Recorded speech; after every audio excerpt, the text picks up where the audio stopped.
but I went, and then, I sat down and she said, "So what do you want to talk about?" And I told her, "I'm looking for a mentor. I want to learn all the things that there are." And she asked me, "What specifically do you want to learn about?" And I said, "I kind of want to just pick your brain." And that is where I received the most valuable advice as a mentee, and has also informed me as a mentor. She said, "Well, my first piece of advice would be, when you get the opportunity to have a meeting with somebody, at my level, come in with an agenda and a plan. Never set this kind of meeting to just pick somebody's brain."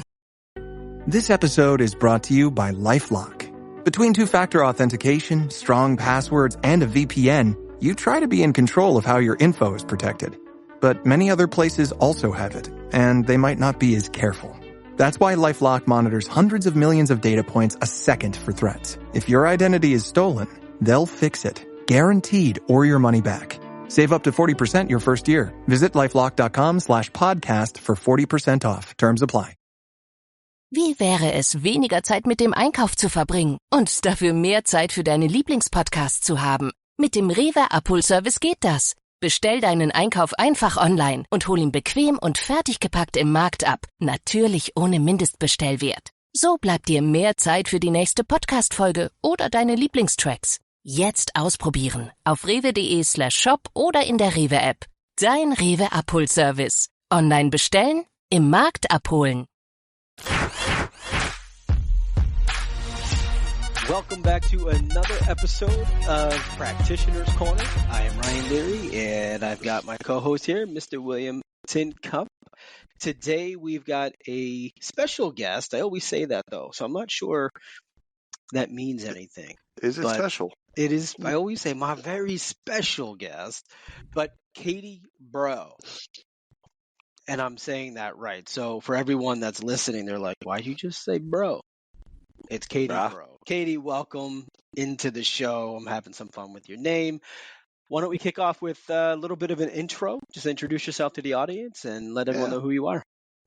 Thank you so much for the kind introduction. I'm really excited to be here, and also for broadcasting the pronunciation of my last name. I am Katie Breault, and I'm Chief Delivery Officer at YUPRO Placement.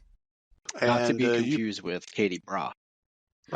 It depends on your dialect. I mean, it can certainly be bra. 100%. What does YUPRO do?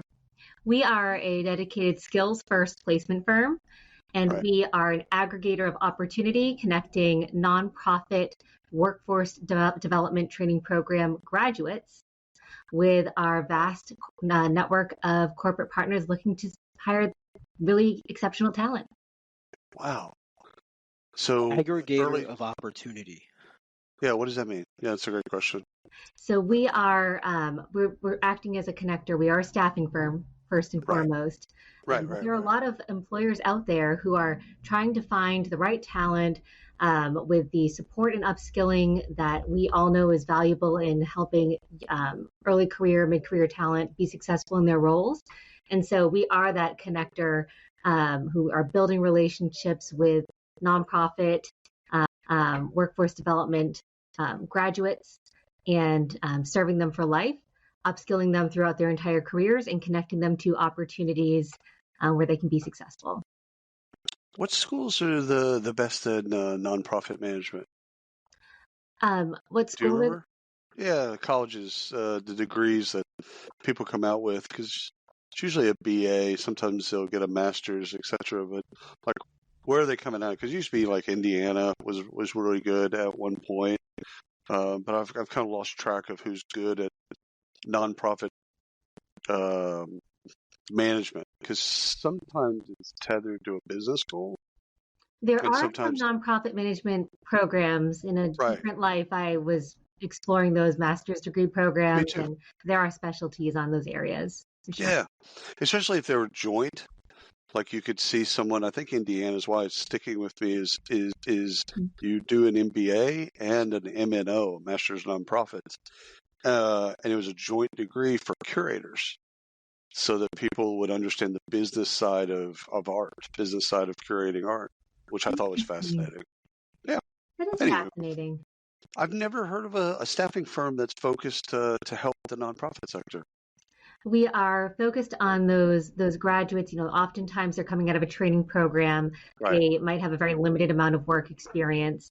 They have varying levels of career search readiness. So maybe their resumes aren't going to perfectly align with a job description. And they're here to help them kind of navigate that process, because we know that they're the right talent for the job. We just have to help get them past some of those initial hiring barriers. So let's make sure Ryan and I are on the same page. So you're not placing in nonprofits like a United Way. You're taking talent that has kind of come up through the Peace Corps or whatever type of nonprofit experience that they have and bringing them into the corporate environment.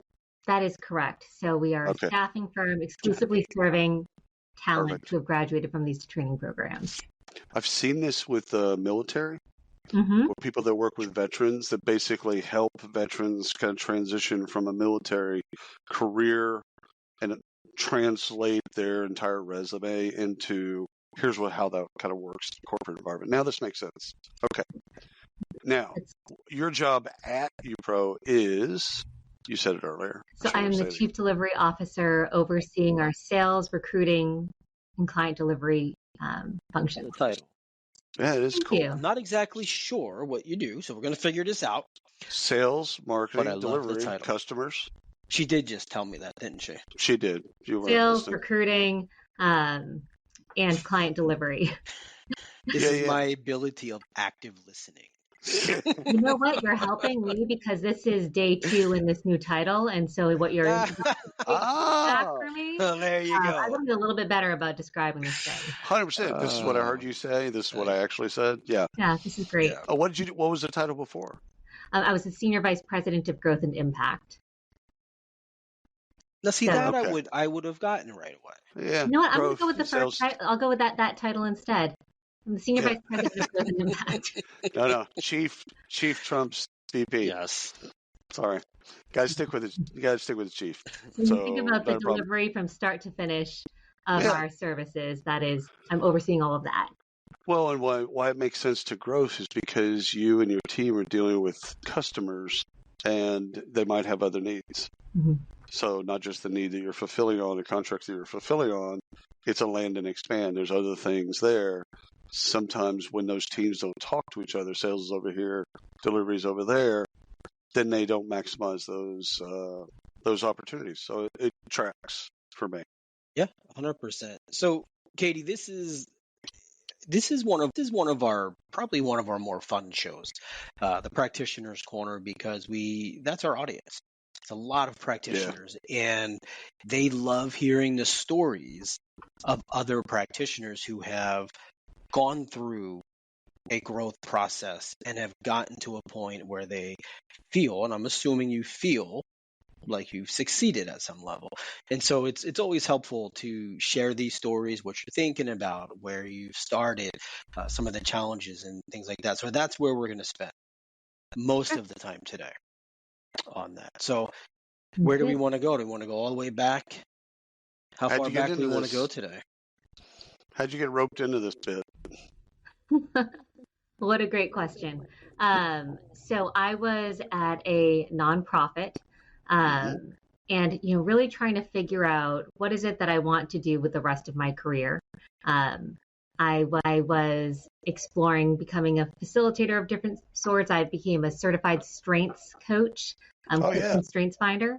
And I learned through that assessment that I have 5 main strengths. And one of those strengths was one called developer. And that developer strength is a part of me that is especially skilled and passionate about investing in people reaching their full potential. And I looked at everything I was doing in my job and realized I'm not doing that anywhere. I am going to figure out what I need to do to leverage this strength. And I became a mentor for an organization, a national nonprofit called YUPRO. And it took me maybe 3 months of mentoring an incredible young woman who was taking a bus 2 hours to and from her internship to just get her foot in the door, making sure she got there an hour early just in case anything happened along the ride, to realize, oh my goodness, this is what I've been missing. This is the piece. And I quickly had an opportunity to join Year Up, and 5 years later, I joined their staffing arm because it really kind of brought all the pieces together with things that are important to me. And I think that job placement is probably the most impactful work, in my opinion, that I can spend my time doing. Oh, I love that. I love that.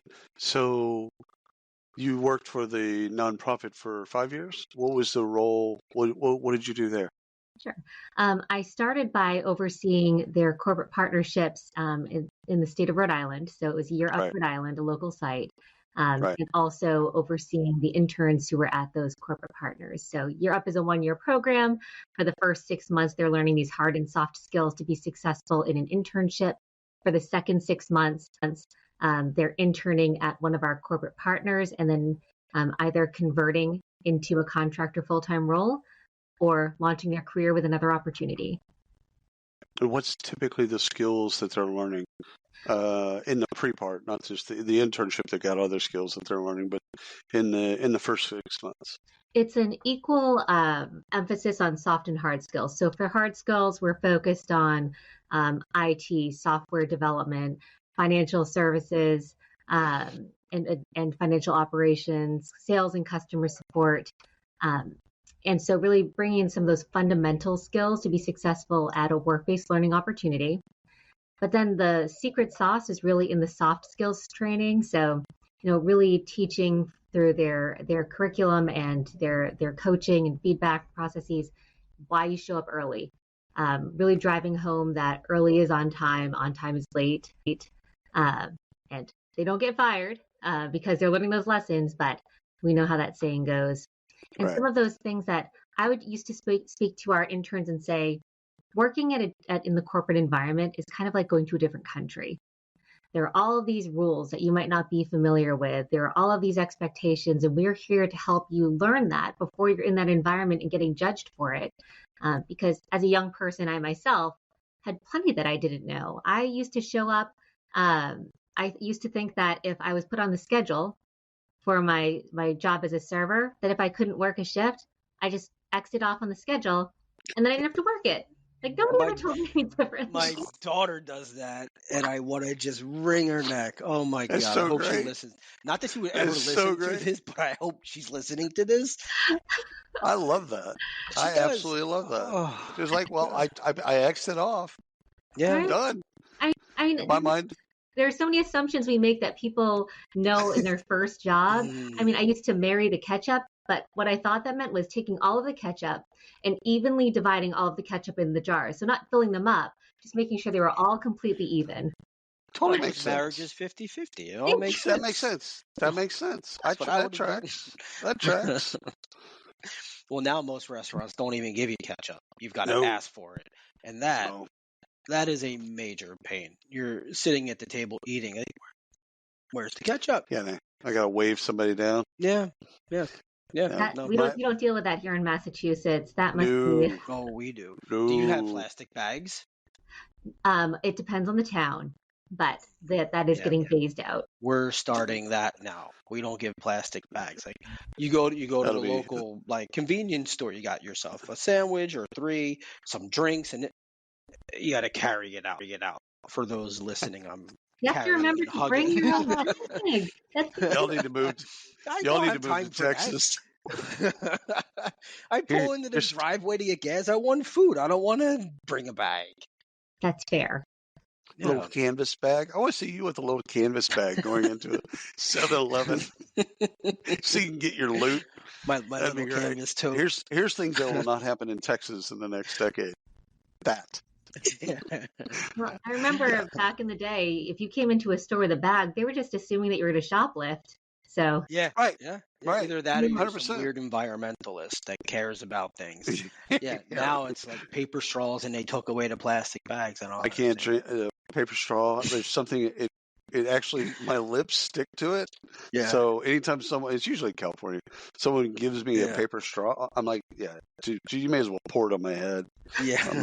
I'm not gonna use that. Katie's Sorry. like, I thought this was a practitioner's corner. You're talking It about is. me. It is. No, It I'm is. just Talking being about very, I am loving the camaraderie around paper straws. I am also, I'd rather just You've take got some. from a cup. You've got some hate in your heart for paper this straws is a as well. Dateline episode about to happen. It is gonna. It's a Dateline. Told you I'd Jim, slip it in there somewhere. it all started. Jim didn't like paper straws. Yeah. All Ended right, up we're off under to the the races. driveway paved. So you get to actually interact with a lot of practitioners as well. So I mean, a part of the job now is you get to the people that have your customers. I would say a lot of them are practitioners as well. What's some of the conversations with them like? What is driving them? Sure. So on the customer side, who we end up speaking with, I mean, they're typically looking for entry level talent or early career talent, and some of the struggles that they might be facing is finding the right talent. And so Right. I'm here to help partner with them and figure out what is the challenge. We know that we serve here at YUPRO Placement over 120,000 people who are looking for a job. And so we know the talent is out there. We know that the skills are there. So what are the barriers? Sometimes it might be a 4-year degree. And then we're working with our partners to really understand, okay, is a 4-year degree really required for this role? Is it, maybe falling into the trap that we got into decades ago of screening out candidates to narrow the pool? Because if you're narrowing the pool and you're not finding the talent, then man, oh man, do I have a solution for you. And removing that degree requirement is often the biggest, quickest impact that we can make.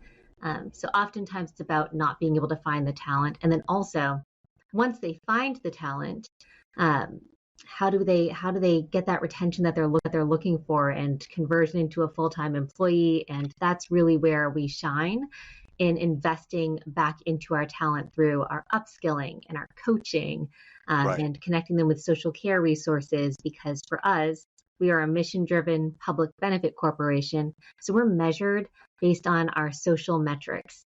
And because we're driven by this, and that's at our core, their success is truly our success in converting our talent into full-time jobs. And then there is both the candidates and the companies. Correct, yes. Both of them being successful. The collective they. Right. The collective. So, Katie, let's go back. We started to talk about you, and we went back to how you ended up in nonprofit. But curious let's just go back there and continue that path to learn kind of how you've come up.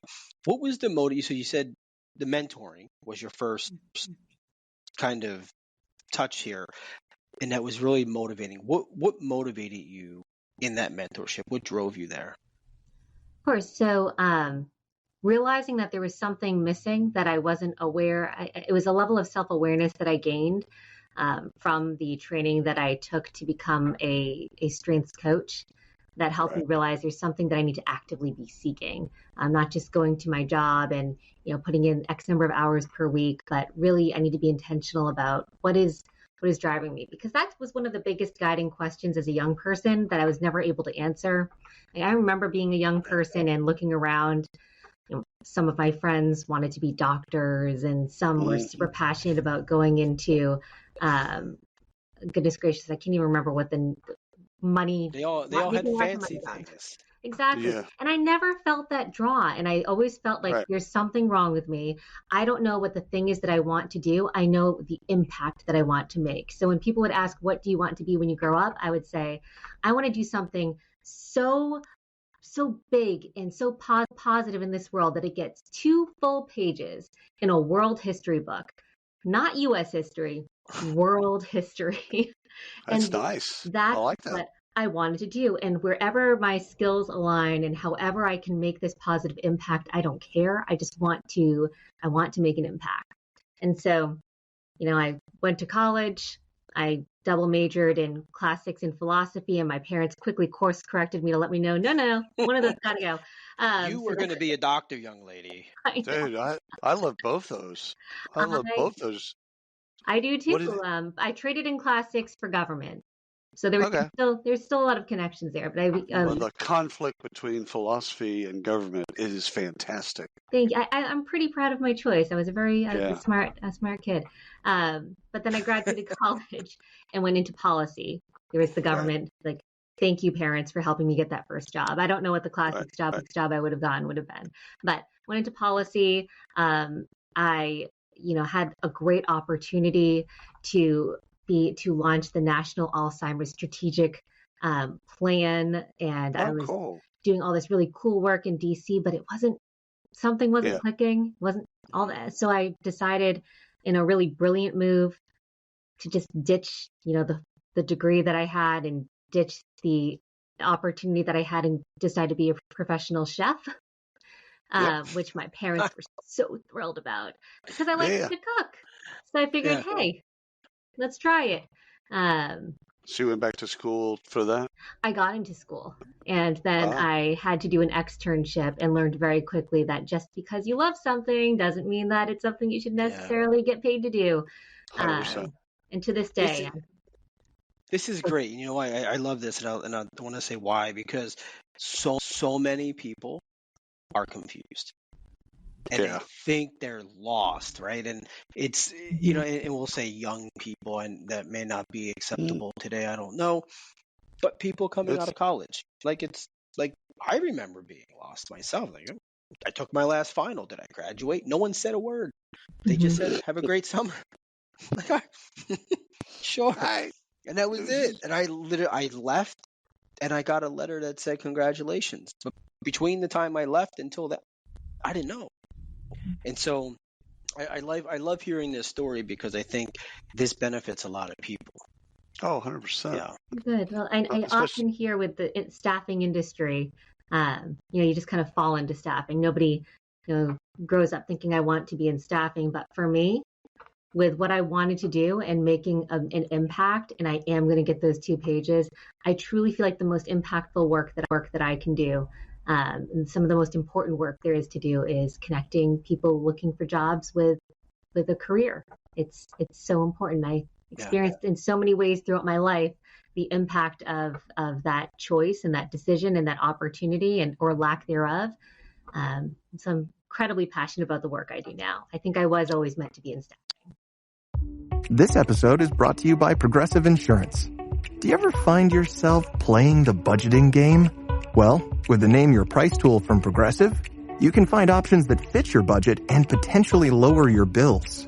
Try it at Progressive.com. Progressive Casualty Insurance Company and Affiliates. Price and coverage match limited by state law. Not available in all states. 10 years from today, Lisa Schneider will trade in her office job to become the leader of a pack of dogs. As the owner of her own dog rescue, that is. A second act made possible by the reskilling courses Lisa's taking now with AARP to help make sure her income lives as long as she does. And she can finally run with the big dogs. And the small dogs, who just think they're big dogs. That's why the younger you are, the more you need AARP. Learn more at aarp.org/skills. So let me ask you about, because mentorship's really, I'm going to ask you about mentorship, and then later I'll ask you about internships. But mentors, where do we get that right? And where do we fail in mentors and being a mentor? I would not claim to be an expert mentor. Oh, come on. But I would say I was never terribly concerned about what a mentor is supposed to be, and being like that person. Like, now I'm a mentor, so I have to put on my mentor face and suddenly become wise.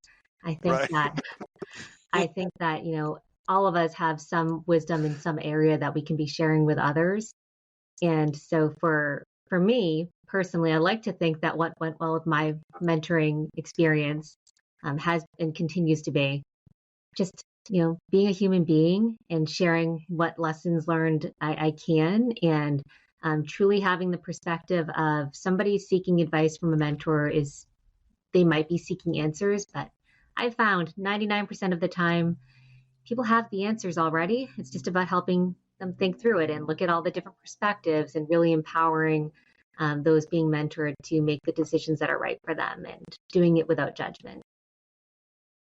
I think there's different levels of a mentor as well. And what I think you probably agreed it is, I've heard you on calls with people that blow my mind. But and I would say, oh, I can never do that. Like, I can't talk that way. But there are people that I wouldn't call myself a mentor to, but they use me as a sounding board. Right. And I'm a sounding board for that person. And they just want to, like you said, Katie, they just want to bounce ideas and they want to get your opinion on it and get your thought and some guidance on that. So I think there's definitely different levels of mentorship. So that's a good point. I think it's serving the person and making sure that they get something out of it. I think that's where I've seen mentorships, kind of the ones that are kind of created in corporations, basically to kind of facilitate conversations between kind of younger generations and older generations. When it's forced, I've seen that fail. Secondly, I've seen it fail when the person that's a mentor just wants to talk about whatever they want to talk about. They're not really receptive to, like, what do they need to learn? What do they want to learn? And kind of serving that person. So I've seen it fail in a couple different ways, but more often than not, it just comes down to your heart. If you want to help somebody and they want to be helped, all right, well, then you figure it out. Like, I like what you said, Katie, around just being human, just being a decent human being, and well, you're halfway there. Well, thank you. I've been a mentor. I've been a mentee. I am a mentor. I am a mentee. And I think that if I've learned anything on the mentee side, the greatest advice that I received, and I think one of the secrets to a good mentorship, is that it's really driven by the mentee. So when I was trying to, I'm getting a notification that I'm disconnecting. No, you're good. Hope that there's editing. You're good. But when I remember when I finally got a meeting with somebody who I had targeted. I want this person to be my mentor. I want to learn everything there is from her. And she was this powerhouse, is this powerhouse. I can't believe still that I met her, that I ended up getting a meeting with her over coffee.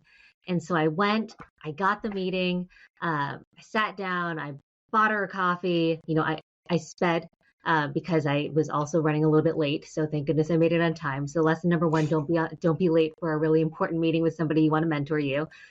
Just cry and you'll get out of the ticket. 100%. We know people that have experience. 100%. Every time. But I went and then, you know, I sat down and she said, so what do you want to talk about? And I told her, I'm looking for a mentor. I want to learn all the things that there are.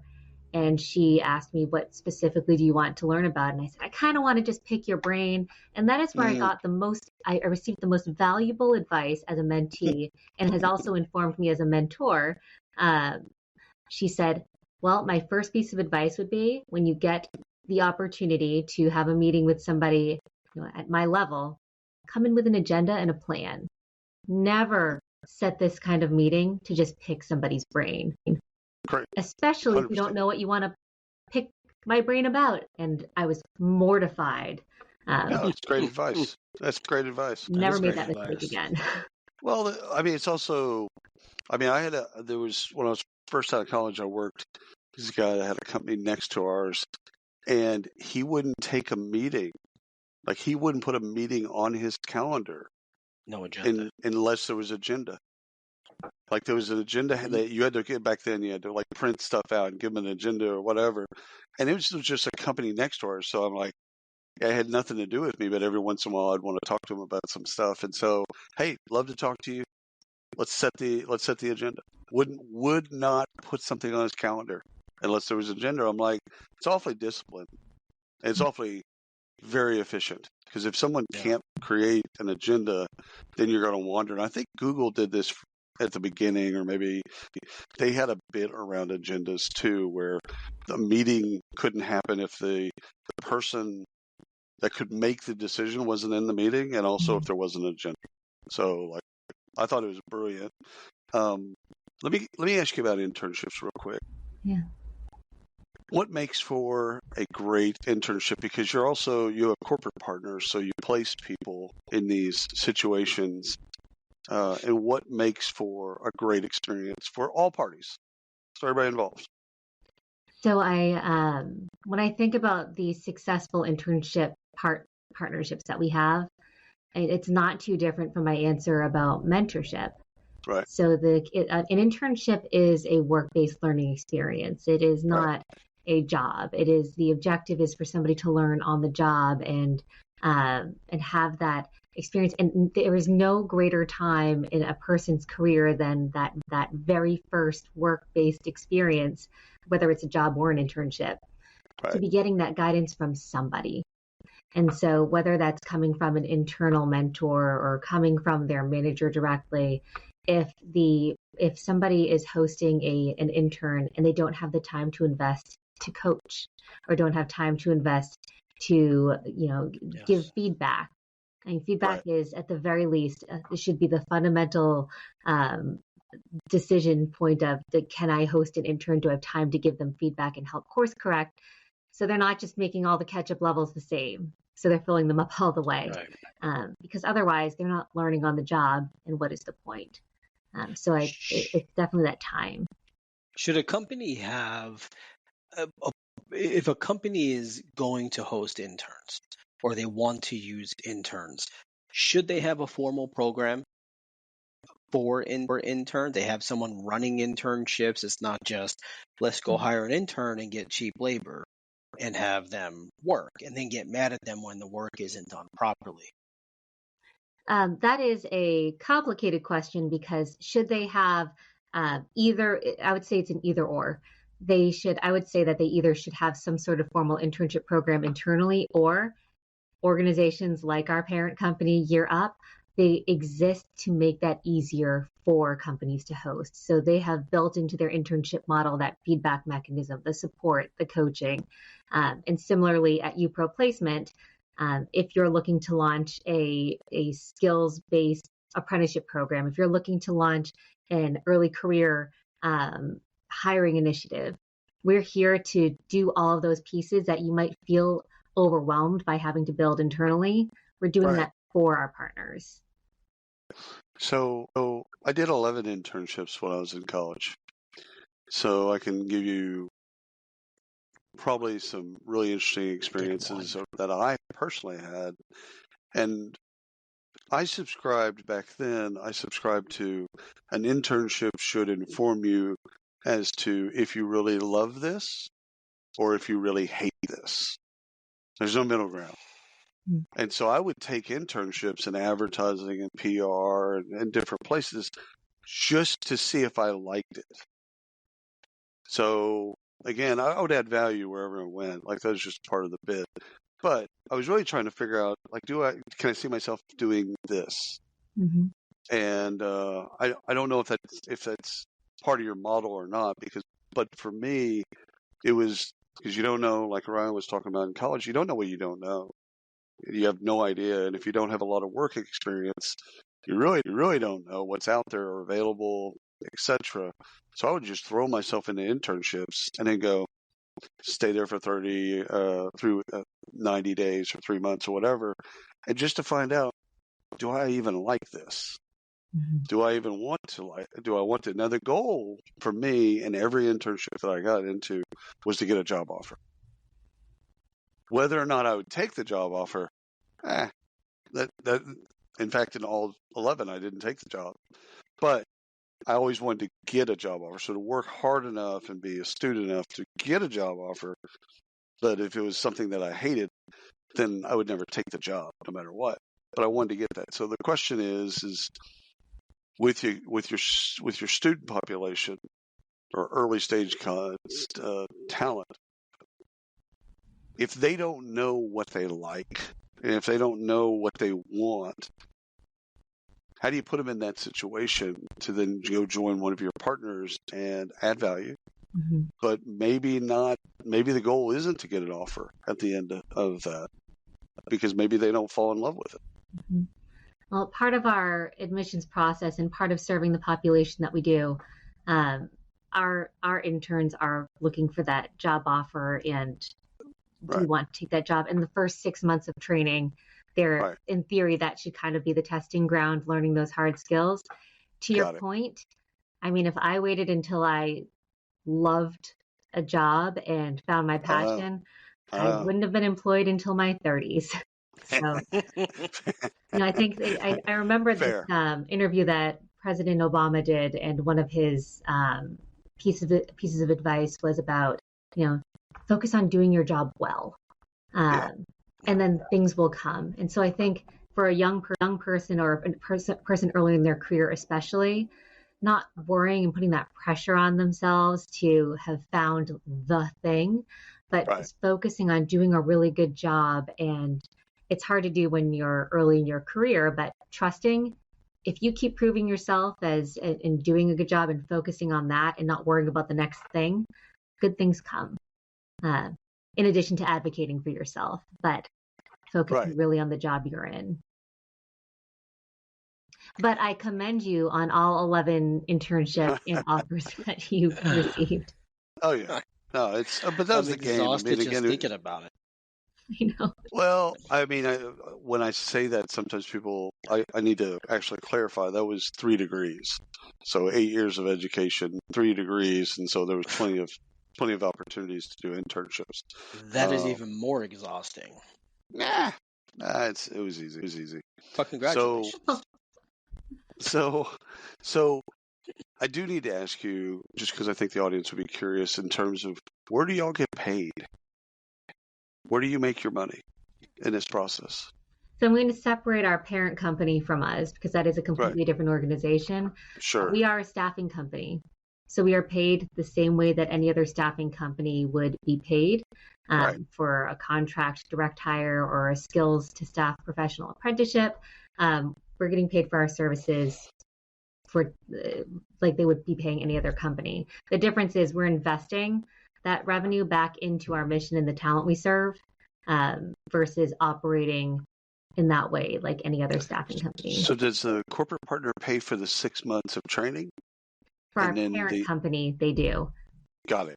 And then once they're placed, then they move over, and it's like you charge out 25, and the candidate earns 20. Those are awful numbers, but the idea is there's an in between that the company makes their money on, like all staffing firms. I mean, if they're the dream scenario that happens for many of our talent is they go through that training program, they go to the internship, they convert full time, and we have nothing to do with any of that. They're just hiring them on, and that's where they get their investment. We're serving them cool. for the rest of their lives. So that's fantastic. So there's not a conversion fee? Not for hiring them full time. That's the goal. That's fantastic. Yeah. That's unusual, by the way. Most staffing firms, as you know, there's a conversion fee from talent to a full-time employee. So good for you. That's actually really cool. Yeah. On the staffing side, if it's a contract role, like to your point, it's a bill rate, and it's. But we're also serving them again for their entire careers. So we just placed somebody with 20 years of experience. That's different than a recent graduate from the program. Right. I don't know if you have this off the top of your head, but how many, or I guess maybe a percentage of people that you placed coming out of school as an entry level are you still working with today? That is a great question, and I would probably have to get back to you. The goal is that they launch their careers, that we're helping them find that great first job, and they might come back to us 2 to 3 years later if they're looking for that next opportunity. But the goal isn't that they have to keep coming back to us. The goal is that they get that professional career, and then they're building their network. But I mean, it depends on their distance from the program. We see them tend to start tapering off somewhere around like 5 or 6 years. Got it. Do you get a lot of people that come back in to become mentors as well? We do. I mean, we have alumni from our program who come back as mentors, speakers. They host their own interns. They're hiring our graduates. Wow. They're on our board. So that's fantastic. The nonprofit parent company that we have, Europe, they've been around for over 20 years. So we have some pretty experienced graduates from the program. Oh, that's fantastic. Mm-hmm. So we've talked about a lot of things. One of the things I want to ask you is how best should practitioners work with staffing firms? Because Ryan grew up in the RPO business with Connexa, and I've worked in staffing, but not in a traditional sense. So I just like, for practitioners that are listening, what are the questions they should be asking you, and how should they best be working with you? Sure. I mean, this is going to sound so canned, but we really do approach our relationships as partnerships because, and we are a little bit different. Yeah. So I would say, coming into a partnership with YUPRO placement, we're just trying to help our partners reach their goals. We know that we have the talent to fill those jobs. We know our talent are skilled. We know we have the resources to support them while on the job. So really just coming to us, helping us understand what the exact need is, your pain points, and we're really committed. If they're looking to hire talent, if they're invested in this being a successful placement, we find a way to make it work. So that's just our approach. Drops mic, walks off stage. Katie, thank you so much. This has been fantastic. I love your journey. And I love what y'all do. I mean, it's absolutely needed. And I'm glad for your corporate partners for making the investment, because, again, without that investment, a lot of this stuff doesn't happen, and you find a lot of early stage talent just kind of trying to figure it out on their own, and it's hard.